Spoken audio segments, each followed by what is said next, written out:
আসসালামু আলাইকুম ওরহমতুল্লাহ। সবাইকে এসপি ক্লাসে স্বাগতম। অষ্টম শ্রেণীর বাংলা বিষয়ের ষান্মাসিক মূল্যায়ন পরীক্ষার প্রশ্নোত্তর বা প্রশ্ন বিশ্লেষণ নিয়ে আমরা এখন আলোচনা করব।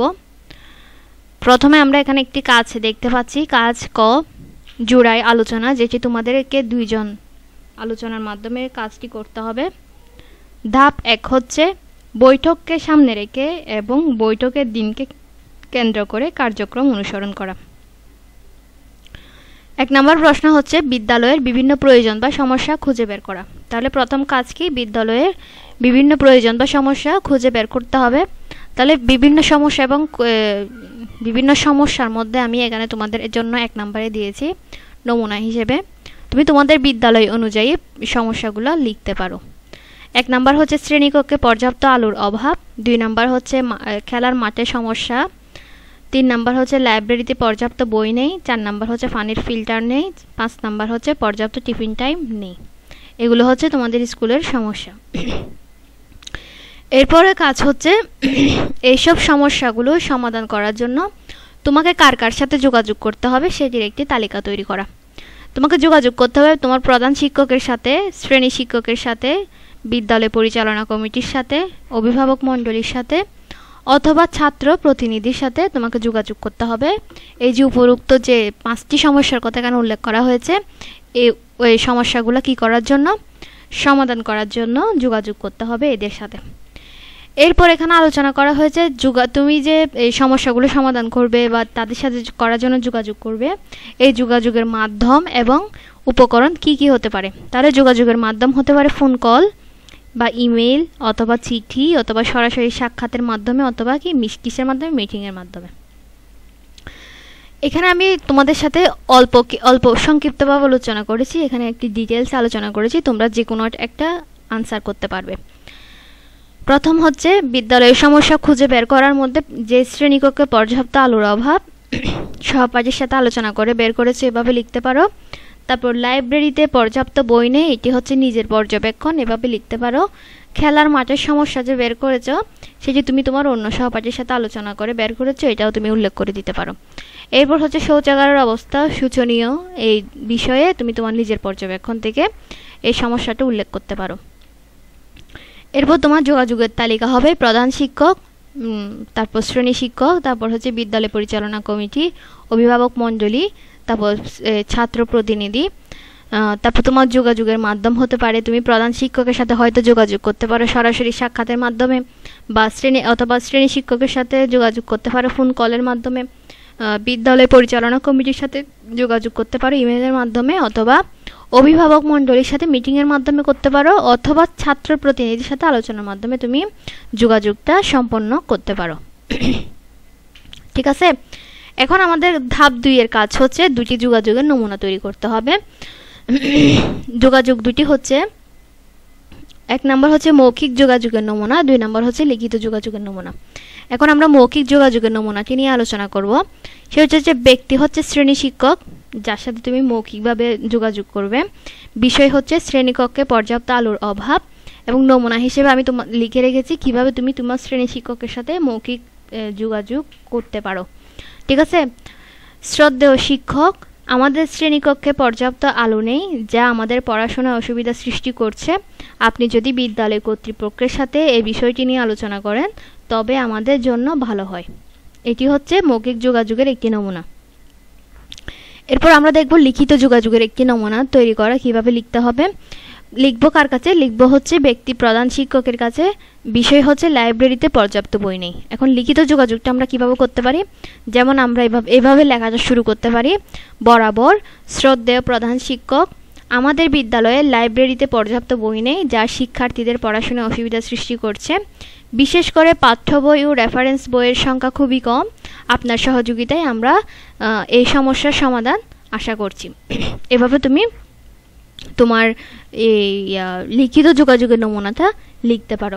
শেষে লিখতে পারো ধন্যবাদ আনতে, লিখতে পারো এরপরে তোমার নাম, এরপর হচ্ছে তোমার শ্রেণী। ঠিক আছে, এরপর আমরা এখন কাজ খ নিয়ে আলোচনা করব। কাজ খয়ে আছে দেয়াল পত্রিকায় দেওয়ার জন্য রচনা তৈরি করা। তো এখানে রচনা তৈরি করার জন্য তোমাকে 4টি ধাপ অনুসরণ করতে হবে। ধাপ 1 হচ্ছে দলগত আলোচনা, ধাপ 2 হচ্ছে রচনার বিষয় নির্ধারণ করা, ধাপ 3 হচ্ছে সিদ্ধান্তগুলি লিপিবদ্ধ করা, তারপর ধাপ 4 হচ্ছে রচনা লেখা। ঠিক আছে, এখন আমরা ধাপগুলো নিয়ে আলোচনা করব। চলো, 1 নাম্বার ধাপে রয়েছে দলগত আলোচনা। দলগত আলোচনাটা কিভাবে হবে? প্রথমে তোমাদের একটি দল গঠন করতে হবে যেখানে 4 জন সদস্য থাকবে, মানে তুমি তোমার 4 জন সহপাঠীকে নিয়ে একটি দল গঠন করবে। এরপর তোমরা দলটি একত্রিত হয়ে আলোচনার মাধ্যমে ঠিক করবে কে কোন ধরনের রচনা লিখবে। তোমরা 4 জন সহপাঠী, একজন লিখবে হয়তো বিবরণমূলক, অথবা আরেকজন লিখবে বিশ্লেষণমূলক, আরেকজন লিখবে তথ্যমূলক, আরেকজন লিখবে কি কল্পনা নির্ভর। এভাবে একজন এক বিষয় নিয়ে কি করতে হবে, রচনাটা লিখতে হবে। এখন তোমরা ঠিক করে নেবে কে কোন বিষয় নিয়ে রচনা লিখবে। ধাপ 1 কাজ শেষ হয়ে গেলে তোমরা কাজ শুরু করবে ধাপ 2 নিয়ে। ধাপ 2 হচ্ছে রচনার বিষয় কি করা, নির্ধারণ করা। মানে তুমি কোন বিষয়ে রচনা লিখতে চাও। বিবরণমূলক যদি লিখতে চাও তাহলে সেখানে তোমাকে কোন কোন দিক তুলে ধরতে হবে, যদি বিশ্লেষণমূলক লিখতে চাও তাহলে তোমাকে কোন কোন দিক তুলে ধরতে হবে, অথবা তথ্যমূলক লিখতে চাইলে বা তোমার যে সহপাঠী তথ্যমূলক রচনা লিখবে তাকে কোন কোন বিষয় তুলে ধরতে হবে, বা তোমার যদি কল্পনা নির্ভর রচনা লিখতেছে তাহলে তাকে কোন কোন বিষয় তুলে ধরতে হবে, সেই বিষয়ে রচনার বিষয় নির্ধারণে কি হবে, আলোচনা হবে। এরপরে তোমার ধাপ 3 হচ্ছে সিদ্ধান্তগুলো লিপিবদ্ধ করা। মানে তুমি ধাপ 1 এবং ধাপ 2 থেকে যে যে সিদ্ধান্তগুলো পেয়েছো বা যে যে তথ্যগুলো পেয়েছো সেগুলো তুমি কোথায়, খাতায় লিখে রাখবে, যাতে তোমার রচনা তৈরিতে এই তথ্যগুলো সাহায্য করে, এবং রচনার মূল পয়েন্টগুলো স্পষ্টভাবে তুমি আগে খাতায় লিখে রাখবে রচনাটা লেখা শুরু করার আগে। ঠিক আছে, যাতে করে তোমার রচনা তৈরি করতে কোনো সমস্যা না হয়। এরপর ধাপ 4 হচ্ছে রচনা লেখা। এরপর তোমার ধাপ 1, 2, 3 যখন শেষ হয়ে যাবে তখন তুমি ধাপ 4 এসে যাবে, তোমাকে রচনা লেখা শুরু করতে হবে। এখানে আমি তোমাদের সাথে তথ্যমূলক একটি রচনা নিয়ে নমুনা একটি উত্তর দিলাম। তথ্যমূলক রচনা বা তথ্যমূলক লেখা, এই তথ্যমূলক রচনাটির শিরোনাম হলো আমাদের বিদ্যালয়ের প্রধান সুবিধাসমূহ। চলো আমরা রচনাটি আলোচনা করি। আমাদের বিদ্যালয়টি স্থানীয় এলাকায় অন্যতম প্রধান শিক্ষা প্রতিষ্ঠান হিসেবে পরিচিত। বিদ্যালয়ের প্রধান সুবিধাসমূহের মধ্যে প্রথমে উল্লেখযোগ্য হলো অত্যাধুনিক পাঠাগার। পাঠাগারটি শিক্ষার্থীদের জ্ঞান অর্জনের জন্য অত্যন্ত মূল্যবান সম্পদ। এছাড়া বিদ্যালয়ে রয়েছে বিজ্ঞান গবেষণাগার রয়েছে, যেখানে শিক্ষার্থীরা বিভিন্ন বিজ্ঞান পরীক্ষা করতে পারে। এরপর রয়েছে বিদ্যালয়ের বড় খেলার মাঠ, যেটি শিক্ষার্থীদের শরীরচর্চা, খেলাধুলার সুযোগ প্রদান করে।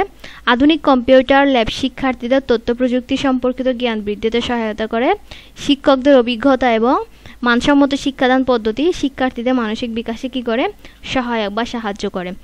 বিদ্যালয়ের নিয়মিত স্বাস্থ্য পরীক্ষা ও মেডিকেল সুবিধা শিক্ষার্থীদের সুস্থ থাকতে সহায়তা করে। আমাদের বিদ্যালয়ের এই সুবিধাগুলো শিক্ষার্থীদের সমন্বিত বিকাশে ভূমিকা পালন করে।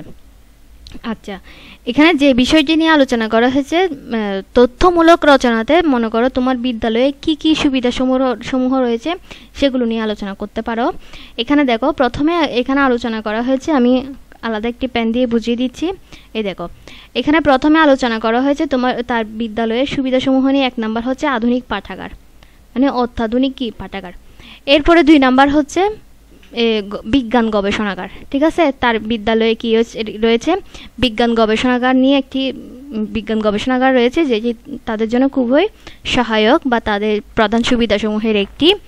এরপর আছে বড় একটি খেলার মাঠ, যেটি আরও সুবিধা সহায়ক, যেটি তোমার শিক্ষার্থীদের শরীরচর্চা বা খেলাধুলার জন্য সুযোগ হয় বড় খেলার মাঠে। এরপর নিয়ে এখানে আলোচনা করা হয়েছে কম্পিউটার ল্যাব নিয়ে। এরপর এটা 4 নাম্বারে আলোচনা করা হয়েছে। এরপর 5 নাম্বার হচ্ছে তোমার বিদ্যালয়ে নিয়মিত স্বাস্থ্য পরীক্ষা, মেডিকেল সুবিধা দেওয়া হয়। ঠিক আছে, মানে স্কুলে যে যে সুবিধাগুলো থাকবে সেগুলো তোমরা কোথায় আলোচনা করবে, তুমি যদি তথ্যমূলক রচনা লিখতে চাও তাহলে তুমি সেখানে আলোচনা করতে পারো। এরপর হচ্ছে তোমার ধাপ 5। ধাপ 5-এ তোমার কাজ হচ্ছে রচনার ধরন নির্ধারণ ও যুক্তি প্রদান করা। রচনার শেষে তোমাকে তুমি যদি বিবরণমূলক রচনা লিখে থাকো তাহলে তোমাকে যুক্তি অনুসারে তুলে ধরতে হবে এটি কেন রচনামূলক। আর যদি বিশ্লেষণমূলক রচনা লিখে থাকো তাহলে তোমাকে লিখতে হবে এটি কেন বিশ্লেষণমূলক। আর যদি তুমি তথ্যমূলক লিখে থাকো তাহলে তোমাকে তাও যুক্তির মাধ্যমে বুঝিয়ে দিতে হবে এটি কেন তথ্যমূলক। আর যদি তুমি কল্পনা নির্ভর রচনা লিখে থাকো বা লেখা লিখে থাকো তাহলে তোমাকে যুক্তি সহকারে বুঝিয়ে দিতে হবে এটি কেন কল্পনা নির্ভর। যেহেতু আমি তথ্যমূলক একটি রচনা লিখেছি তাই আমি এখানে যুক্তি দিয়ে বুঝিয়ে দিয়েছি এটি কেন তথ্যমূলক। চলো এটি আমরা দেখি। এই রচনা একটি তথ্যমূলক লেখা কারণ এটি বিদ্যালয়ের বিভিন্ন গুরুত্বপূর্ণ সুবিধা এবং তাদের কার্যকারিতা নিয়ে বিস্তারিত তথ্য প্রদান করছে। এতে কল্পনা বা বিশ্লেষণ নেই, শুধুমাত্র বিদ্যালয়ের তথ্য উপস্থাপন করা হয়েছে। মানে এখানে তোমার বিদ্যালয়ের সুযোগ সুবিধা সম্পর্কে, পাশাপাশি এই সুযোগ সুবিধার কারণে কি কি উপকার হচ্ছে শিক্ষার্থীদের সেই বিষয়ে বিস্তারিত তথ্য দেওয়া হয়েছে, তাই এটি একটি তথ্যমূলক লেখা বা রচনা। ঠিক আছে, এভাবে একটি কি দিয়ে দিবে, যুক্তি সহকারে আলোচনাটা দিয়ে দিবে। এরপর আমি তোমাদের সাথে এখানে আরও একটি রচনা নিয়ে আলোচনা করেছি যেটি হচ্ছে বিবরণমূলক লেখা। আমি তোমাদের সাথে তথ্যমূলক রচনাটা কেমন হতে পারে সেটি নিয়ে একটা আলোচনা করেছি, আর একটা রচনা দিয়েছি এখানে নমুনা উত্তর হিসেবে বিবরণমূলক একটি রচনা বা লেখাটা কীরকম হতে পারে। বিবরণমূলক লেখা বা রচনার শিরোনাম হচ্ছে আমাদের বিদ্যালয়ের শ্রেণীকক্ষের পরিবেশ। আমাদের বিদ্যালয়ের শ্রেণীকক্ষগুলোর পরিবেশ অত্যন্ত শিক্ষাবান্ধব এবং মনোমুগ্ধকর। প্রতিটি শ্রেণীকক্ষ বড় এবং প্রশস্ত, যাদের পর্যাপ্ত আলো ও বাতাস চলাচল করতে পারে। শ্রেণীকক্ষের দেয়ালে শিক্ষামূলক চার্ট ও ছবি টাঙানো আছে যা পাঠদানের সময় শিক্ষার্থীদের মনোযোগ আকর্ষণ করে। দেয়ালের একটি অংশে শিক্ষার্থীদের সৃজনশীল কাজগুলো প্রদর্শন করা হয় যা তাদেরকে আরও উদ্যমী করে তোলে বা আগ্রহী করে তোলে। এরপর শ্রেণীকক্ষের বিবরণ হিসেবে আছে শ্রেণীকক্ষের বেঞ্চ ও ডেস্কগুলি আরামদায়ক এবং সুবিন্যস্তভাবে সাজানো। প্রতিটি বেঞ্চে পর্যাপ্ত জায়গা থাকে যাতে শিক্ষার্থীরা স্বাচ্ছন্দ্যে বসতে পারে। এছাড়া শ্রেণীকক্ষের সামনে একটি বড় ব্ল্যাকবোর্ড আছে যেখানে শিক্ষকেরা পাঠ্য বিষয় বোঝানোর জন্য লেখেন। শ্রেণীকক্ষের এক কোণে একটি বুকশেলফ রয়েছে যেখানে বিভিন্ন ধরনের বই রাখা আছে। শিক্ষার্থীরা তাদের ফাঁকা সময়ে এই বইগুলো পড়তে পারে এবং তাদের জ্ঞান বৃদ্ধি করতে পারে। এরপর শ্রেণীকক্ষের পরিবেশ নিয়ে আরও কিছু লেখা আছে। শ্রেণীকক্ষের পরিবেশকে আরও সুন্দর ও স্বাস্থ্যকর রাখতে নিয়মিতভাবে পরিষ্কার পরিচ্ছন্নতা করা হয়। প্রতিদিন ক্লাসের আগে এবং পরে শ্রেণীকক্ষ ঝাড়ু দেওয়া হয় এবং সপ্তাহে একবার পুরো শ্রেণীকক্ষটি ধুয়ে ফেলা হয়। এইসব ব্যবস্থাপনার ফলে শিক্ষার্থীরা একটি সুন্দর ও স্বাস্থ্যকর পরিবেশে শিক্ষা গ্রহণ করতে পারে। তাহলে আমি এখানে যে বিবরণমূলক রচনা বা লেখার আলোচনা করেছি সেটির বিষয়টি হচ্ছে একটা শ্রেণীকক্ষের পরিবেশ। ঠিক আছে, শ্রেণীকক্ষের পরিবেশ নিয়ে বিবরণমূলক আলোচনা করেছি। এবার আমরা দেখব যুক্তিতে কি লেখা আছে, এটি কেন বিবরণমূলক রচনা বা লেখা, এটি আমরা যুক্তি সহকারে বুঝিয়ে দিব। এটি আমাদের বিদ্যালয়ে শ্রেণীকক্ষের পরিবেশ, বিন্যাস এবং ব্যবস্থাপনা নিয়ে বিস্তারিত বর্ণনা প্রদান করা হয়েছে। এতে শ্রেণীকক্ষের ভৌত গঠন, সাজসজ্জা, ব্যবস্থাপনা এবং শিক্ষার্থীদের জন্য উপলব্ধ সুবিধাসমূহ সম্পর্কে তথ্য দেওয়া হয়েছে। এতে কোনো কল্পনা বা বিশ্লেষণ নেই, সরাসরি বিবরণ দেওয়া হয়েছে বা সরাসরি আলোচনা করা হয়েছে যা পাঠকদের শ্রেণীকক্ষের একটি স্পষ্ট চিত্র প্রদান করে থাকে। তোমাদের সাথে আমি আলোচনা করেছি রচনার বিবরণমূলক রচনা আর তথ্যমূলক রচনা নিয়ে। যদি তোমাদের যদি প্রয়োজন হয়, তোমাদের আরও দুইটি ধরন বাকি আছে। বিশ্লেষণমূলক একটি বাকি আছে, এরপর হচ্ছে কল্পনা নির্ভর একটি বাকি আছে। এই দুটি বিষয়ের উপর যদি তোমাদের রচনা বা লেখার প্রয়োজন হয় অবশ্যই তোমরা কমেন্টস বক্সে আমাকে জানাবে। ঠিক আছে, আমাকে জানালে আমি অবশ্যই দেওয়ার চেষ্টা করব তোমাদের জন্য এই বিষয় নিয়ে ক্লাস। এরপরে আমরা দেখি কাজ গ। কাজ গতে আছে রচনার ভিত্তিতে এককভাবে কি করা, কাজ করা। ধাপ 1 হচ্ছে বাক্যের বিশ্লেষণ। তুমি যে রচনাটি লিখেছ সেটি ভিত্তিতে তোমাকে একক একটি কাজ করতে হবে। এটি কোনো জুড়াই কাজও হবে না, তারপর তোমার দলগত কাজও হবে না, এটি হচ্ছে তোমার একটি একক কাজ। বাক্যের বিশ্লেষণ, দুটি বাক্য থেকে তোমাকে রচনা থেকে দুইটি বাক্য নির্বাচন করতে হবে যেখান থেকে তুমি উদ্দেশ্য বের করবে, বিধেয় বের করবে এবং উদ্দেশ্যের প্রসারক বের করবে এবং বিধেয়র প্রসারকটা চিহ্নিত করবে। এই 4টি বিষয় তোমাকে একটি বাক্য থেকে কি করতে হবে, চিহ্নিত করতে হবে। তাহলে আমি এখানে তোমাদের জন্য 2টি বাক্য সিলেক্ট করেছি, চলো এটা আমরা আলোচনা করি। বাক্য 1 হচ্ছে আমাদের বিদ্যালয়টি স্থানীয় এলাকায় অন্যতম প্রধান শিক্ষা প্রতিষ্ঠান হিসেবে পরিচিত। এখানে আমরা কোন বিষয়টি নিয়ে আলোচনা করছি, অবশ্যই বিদ্যালয় নিয়ে, এই জন্য এটি একটি উদ্দেশ্য। এটি হচ্ছে কি, আমাদের বিদ্যালয়টি হচ্ছে উদ্দেশ্য। এবং বিদ্যালয়টি কি হয়েছে বিদ্যালয়, তাহলে এই প্রশ্নটি করলে এই বিদ্যালয়টি হচ্ছে পরিচিত, এই উত্তরটি বের হয়ে যাবে। যখন উত্তরটি হবে তখন সেটি হবে বিধেয়। তাহলে সেটি কি, পরিচিত শব্দটি বিধেয়। এখন তোমাকে বের করতে হবে উদ্দেশ্যের প্রসারক। মানে এই যে বিদ্যালয়টি আছে এই উদ্দেশ্যের মানে স্থানটা কোথায়, তাহলে তোমার বিদ্যালয়টি কোন জায়গায় আছে, তাহলে স্থানীয় এলাকায় আছে। এরপর হচ্ছে তোমার বিধেয়র প্রসারক। বিধেয়র প্রসারক এই যে এটি কী জন্য পরিচিত, তোমার বিদ্যালয়টি কী জন্য পরিচিত, কী কারণে পরিচিত, এই প্রশ্নটি করলে তাহলে তুমি বাক্যের মধ্যে যখন প্রশ্নটি করবে তখন তুমি উত্তরটি পেয়ে যাবে। এই বিদ্যালয়টি পরিচিত কারণ এটি একটি অন্যতম প্রধান শিক্ষা প্রতিষ্ঠান। তখন তুমি এটা এখানে লিখতে পারবে, অন্যতম প্রধান শিক্ষা প্রতিষ্ঠান হিসেবে আমাদের বিদ্যালয়টি কি পরিচিত। ঠিক আছে, আশা করি বুঝতে পেরেছ। এরপর বাক্য 2 আছে বিদ্যালয়ের বড় খেলার মাঠ শিক্ষার্থীদের শরীরচর্চা ও খেলাধুলায় সুযোগ প্রদান করে থাকে। এখানে উদ্দেশ্য কি, মানে আমি কোন বিষয় নিয়ে কথা বলছি, অবশ্যই আমি বিদ্যালয়ের বড় খেলার মাঠ নিয়ে কথা বলছি, এজন্য এটি উদ্দেশ্য। এখন তুমি বিদ্যালয়ের বড় খেলার মাঠকে প্রশ্ন করো, মানে বিদ্যালয়ের বড় খেলার মাঠটা কি দিয়ে থাকে, সে সুযোগ প্রদান করে থাকে। উত্তর পেয়ে গিয়েছি আমরা, সেই সুযোগ প্রদান করে থাকে, তাহলে সুযোগ প্রদানটি হবে বিধেয়। ঠিক আছে, সুযোগ প্রদানটি কি হবে, বিধেয় হবে। এখন এখন তুমি আবার প্রশ্ন করো, এই বিদ্যালয়ের বড় খেলার মাঠটি কাদেরকে সুযোগ প্রদান করে থাকে, যাদেরকে প্রদান করে থাকে তারাই হচ্ছে কি উদ্দেশ্যের প্রসারক, তারাই কি উদ্দেশ্যের প্রসারক, মানে শিক্ষার্থীদের। তাহলে বাক্যের মধ্যে শিক্ষার্থীদের শব্দটি কি উদ্দেশ্যের প্রসারক।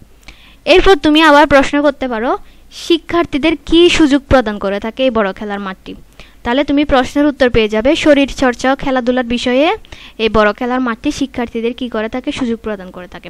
তাহলে এই প্রশ্নের উত্তরের মাধ্যমে তুমি বুঝতে পারবে শরীর চর্চা ও খেলাধুলার মাধ্যমে কি হয়, শরীরচর্চা খেলাধুলার এই মানে এই শব্দটি বা বাক্য অংশটি বিধেয়র প্রসারক। আশা করি অবশ্যই বুঝতে পেরেছো। এভাবে তোমরা বাক্য থেকে যে কোনো একটি বাক্য নির্বাচন করে বা তোমার রচনা থেকে যে কোনো 2টি বাক্য নির্বাচন করে এভাবে প্রশ্ন যাকে উদ্দেশ্য করে লেখা হচ্ছে বা বলা হচ্ছে সেটি হবে উদ্দেশ্য। এরপরে প্রশ্ন করে তুমি বিধেয় বের করতে পারো এবং উদ্দেশ্যটা কাদেরকে নিয়ে কেন হচ্ছে এই বিষয়টি আলোচনা করে প্রশ্ন করে উদ্দেশ্যের প্রসারক বের করতে পারবে। এরপর এটি কী কারণে হচ্ছে, কেন হচ্ছে, এটি প্রশ্ন করে তুমি বিধেয়র প্রসারক বের করতে পারবে। এরপর আমরা ধাপ 2 নিয়ে আলোচনা করব। ধাপ 2 আছে শব্দ বর্ণানুক্রমে সাজানো। বর্ণানুক্রমে মানে এখানে বোঝাচ্ছে যদি তোমার রচনাতে যদি মনে করো সরিয় দিয়ে একটা শব্দ আছে, ঠিক আছে, তাহলে এই সরিয় দিয়ে শব্দটি তোমাকে আগে এখানে 1 নম্বরে লিখতে হবে। সরিয়ার পরে আছে মনে করো তোমার সারিয়া দিয়ে কোনো শব্দ নেই, সরিয়া দিয়ে কোনো শব্দ নেই, তাহলে তোমার মনে করো আছে দীর্ঘি দিয়ে একটি শব্দ, তাহলে তোমাকে এর পরবর্তীতে দীর্ঘি দিয়ে যে শব্দটি গঠন হয়েছে সেই শব্দটি এইভাবে মানে ক্রমানুসারে সাজাতে হবে। এরপর মনে করো তোমার স্বর দিয়ে শব্দ আছে, দীর্ঘি দিয়ে শব্দ আছে, এরপর আছে তোমার একেবারে গ দিয়ে, তাহলে তোমাকে একেবারে এভাবে গ দিয়ে এভাবে সাজাইতে হবে। গ এর পরে আছে মনে করো তোমার একেবারে ছ দিয়ে আছে মনে করো মাঝখানে আর অন্য কোনো শব্দ দিয়ে কি নেই, শব্দ নেই, তাহলে তুমি ছ দিয়ে এখানে লিখবে। আর যদি তুমি দেখো যে মনে করো ম দিয়ে 2টা শব্দ আছে পরপর, তাহলে তুমি ম দিয়ে পরপর এভাবে 2টা শব্দ সাজাতে পারবে। তো এটাকে বলা হচ্ছে কি বর্ণানুক্রমে সাজানো। তো এখানে আমি যে রচনাটি লিখেছি তোমাদের জন্য সেই রচনাতে প্রথম শব্দ সরেয়া দিয়ে আধুনিক, এরপর হচ্ছে তথ্য, এরপর হচ্ছে নিয়মিত, এরপর হচ্ছে পাঠাগার প্রদান। এই দেখো প দিয়ে 2টি শব্দের জন্য একটির পরপর একটি বসেছে। এরপর ব দিয়ে বিদ্যালয়, আবার বিজ্ঞান, এরপর আছে বিকাশ। তাহলে ব দিয়ে যেহেতু 3টি শব্দ তাহলে পরপর ব দিয়ে কয়টি শব্দ বসেছে, 3টি, মানে ক্রমানুসারে, ঠিক আছে, ক্রমানুসারে শব্দগুলো বসেছে। এরপর হচ্ছে সুবিধা শিক্ষা প্রতিষ্ঠান। এই হচ্ছে আজকে তোমাদের প্রশ্ন বিশ্লেষণ। যদি ক্লাসটি ভালো লাগে নেক্সট ক্লাস যাতে পাও সেজন্য অবশ্যই চ্যানেলটি সাবস্ক্রাইব করে রাখবে। আজ এই পর্যন্তই, খুদা হাফেজ, আসসালামু আলাইকুম।